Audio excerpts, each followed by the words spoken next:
इंसान बोलता है। और दिल में हजारों जज्बे करवट बदल रहे हैं, और दिल में हजारों जज्बे करवट बदल रहे हैं। अरमान मुस्तफा का दीदार बोलता है।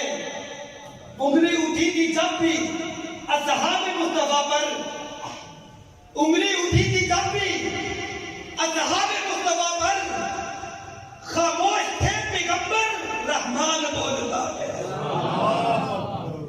दावते किताब दे रहा हूं, बड़ी खूबसूरत आवाज, वादे की बयान, वादे कुछ अलाम हजरत मौलाना अबू बकर मुआविया साहब के वो आए कुरान और हदीस की नूरानी किरणों से हमारे कुलूब व अज़हान को मुनव्वर फरमाए।